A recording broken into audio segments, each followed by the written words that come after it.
Family trips can turn scary. So, like this video to escape the trap, subscribe for more nature horrors, and share before the vines pull you in.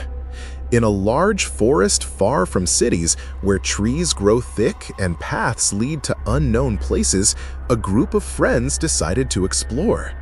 This is the Enchanted Forest's living vines, a place where plants come alive to punish those who harm nature. The vines started as a response to people cutting down trees and polluting the land years ago. Now they form traps that catch intruders, wrapping around them and making them part of the forest. The vines do not kill quickly.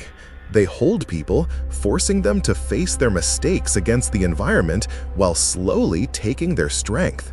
The forest seeks revenge, turning explorers into warnings for others, where every step evokes fear of being caught and never leaving.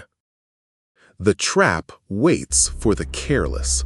It grabs groups who enter without respect, using their own actions to tighten the hold.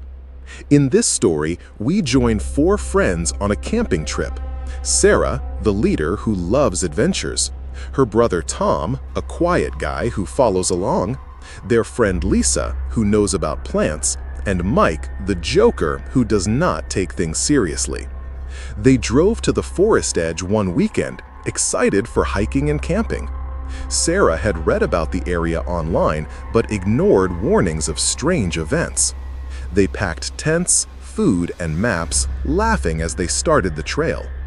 The forest was beautiful at first, with tall trees and clear streams, but as they went deeper, the paths narrowed and the air felt heavy. The first problem happened in the afternoon. They stopped for lunch near a clearing, and Mike stepped on some vines to reach a fruit tree. The vines moved slightly, but he thought it was the wind. As they continued, Sarah noticed the trail seemed different, like the trees had shifted. Tom felt watched, but Lisa said it was just animals. By evening, they set up camp in a spot with thick vines around. During dinner, Mike joked about the forest being alive, but then a vine wrapped around his leg. He pulled free, laughing it off, but the group felt uneasy. That night, as they slept, the vines started to grow, slowly encircling the tents and pulling at the fabric. Fear set in at dawn. Sarah woke to find vines covering her tent door, thick and strong. She called out, and the others struggled too. Mike tried to cut them with a knife, but the vines grew back faster, wrapping around his arm and holding him down. Lisa recognized the plants as unusual, saying they reacted to harm. The group realized they were trapped, the vines forming a cage that tightened if they fought. Panic rose. Tom yelled for help, but the forest was too remote. Sarah suggested they stay calm and think, but Mike's jokes turned to screams as a vine squeezed his leg, causing pain.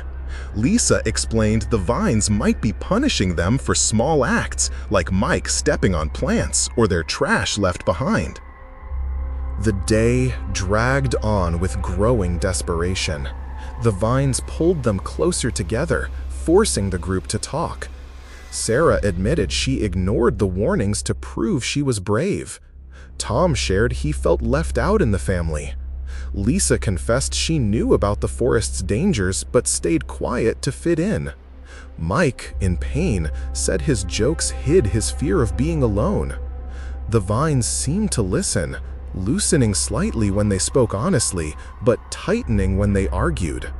Emotions ran high: fear of dying, regret for past choices, sadness for not being closer as friends. They felt the vines feeding on their stress, growing stronger from it. Hope flickered when Lisa remembered a story about similar plants. She said they might release if the group showed respect to nature, like cleaning up or promising to protect it. They tried, picking up their trash and speaking words of apology to the forest. The vines paused, but then tightened again, as if testing them. Mike's leg went numb, evoking real terror in the group. Sarah took charge, leading them to hold hands and vow to change, plant trees, avoid waste, spread awareness. Tears flowed as they felt the weight of their actions, the emotions making them bond in ways they never had. The vines finally loosened at sunset, retreating into the ground. The group escaped, bruised and shaken, driving away in silence. They kept their promises, starting a group to protect forests, but the experience left scars.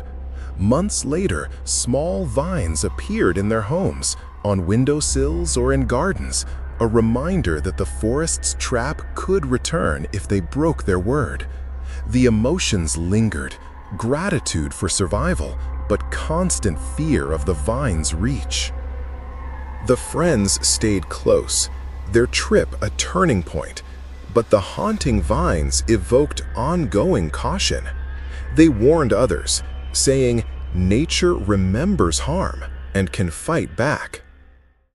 And that ends our eerie horror story of the Enchanted Forest's living vines, a fictional, creepy tale of nature's vengeful trap.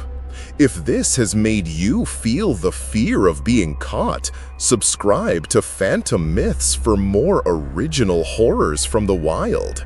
Like, comment your nature close calls below, and share if you dare.